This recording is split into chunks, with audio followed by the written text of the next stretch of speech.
Binya, and welcome to the John and Sweep Show. How are you, mate? You good? Yeah, I'm looking fit and healthy. You've been out for a good run today. Have you been out for a good run today? No, I mean them out there, not. Yeah, that's what I was asking. They're probably like me, sit on your arse all day. Anyway, right. Got a few things for you now today. We have. Sweep's been out on a little trip. I took him out today, and we got a video, so I want to share that with you. But first of all, I'd just like to say a few thank yous to some of our viewers out there. And I found out that, I think we're internationally famous, ain't we? Now, first of all, I've got to say hello to Glyn from Birmingham. Now, that's a word you don't want to hear in a black country, is it? Birmingham. Because the Brummies and the black country folks don't get on. Well, I'll say that. Years ago they got on, did they now? It ain't like that now. I mean, today, you wouldn't think twice about having a friend from Bearwood or something, would you? Wouldn't bother you at all, really. But back in the day, it was just folks from Birmingham.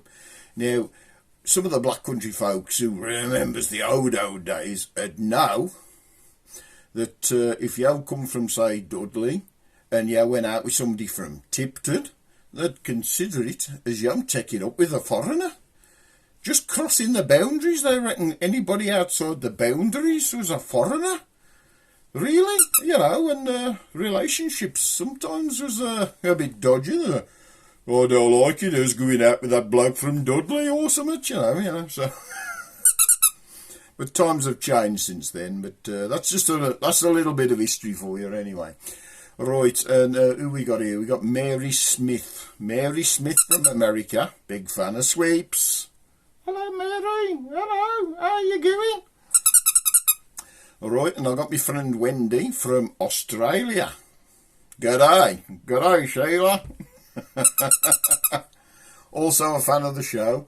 And my eldest sister Dawn, who's watching these in India, does 6 months in India as teaching yoga and travelling. Right, I think that's about the introduction. Right, now we're going to tell you about his little road trip today. Now, I went and visited me great auntie Elsie Cartwright, who's 100 years old. And went over to visit her this morning. I took Sweep with me. Here's just a short video.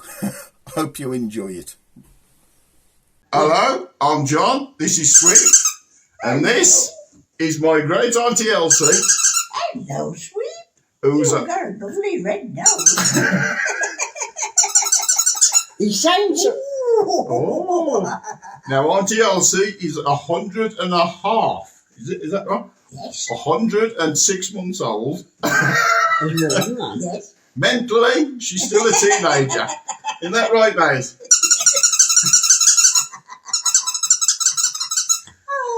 Have you any great words of wisdom to our viewers? Yes. Yes? No drink, no smoking. It ain't worth living. It's not worth living, is it, mate? He likes a drink, don't you, Sweet?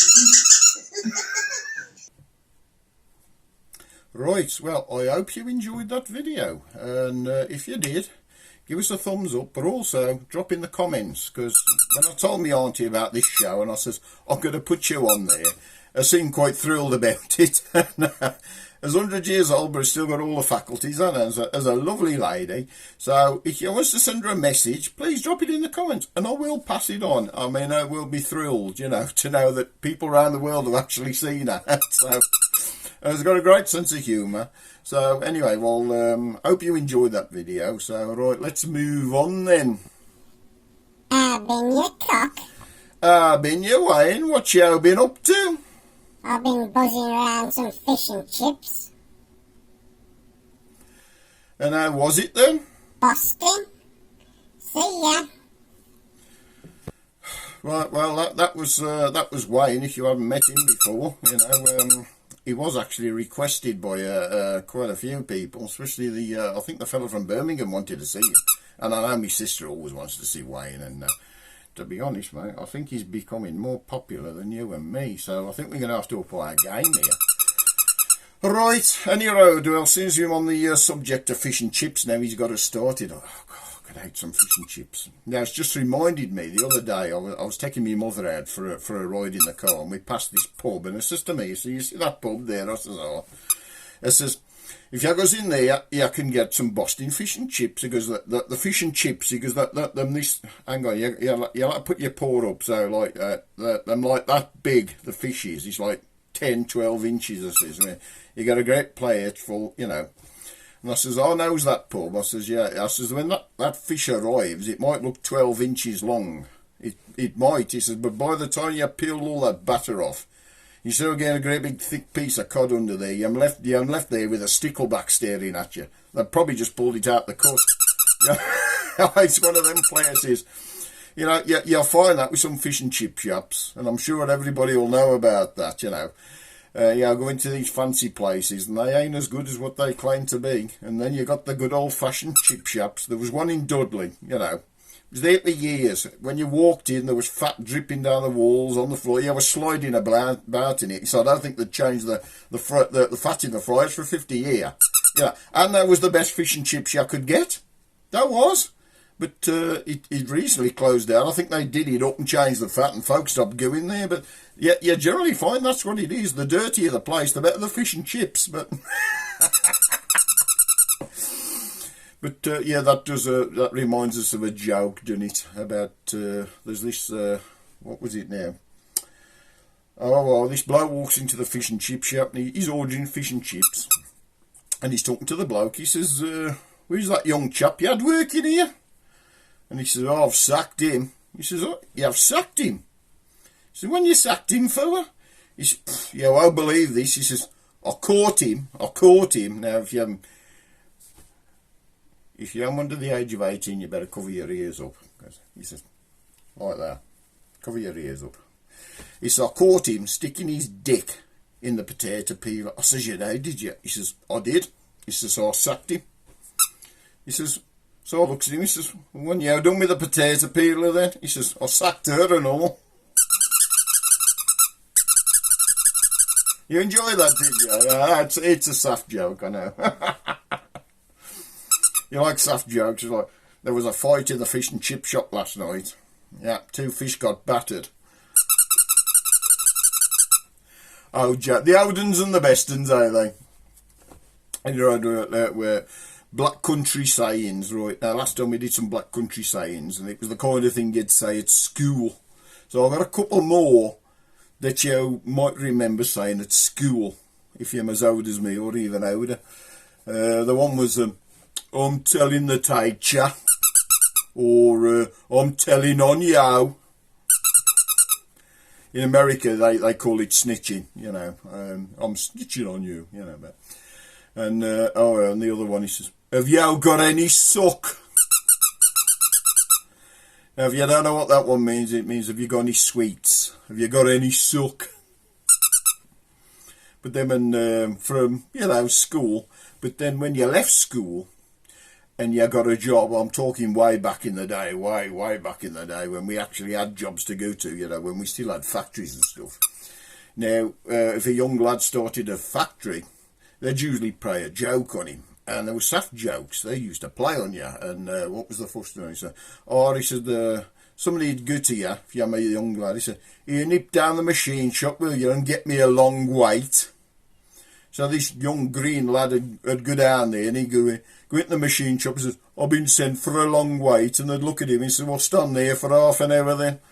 And they'd see how long it was before he twigged it.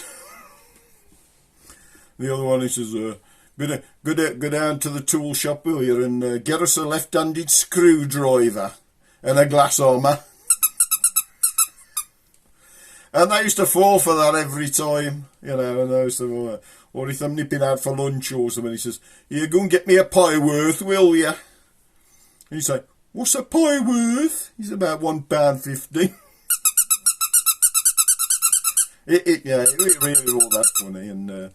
And back then you used to go out and you'd your mother would probably pack your little your lunch bag. You'd have a big bag that's strapped over your shoulder. It was only so big. It was like your works bag, and you'd have your sandwiches and stuff in there.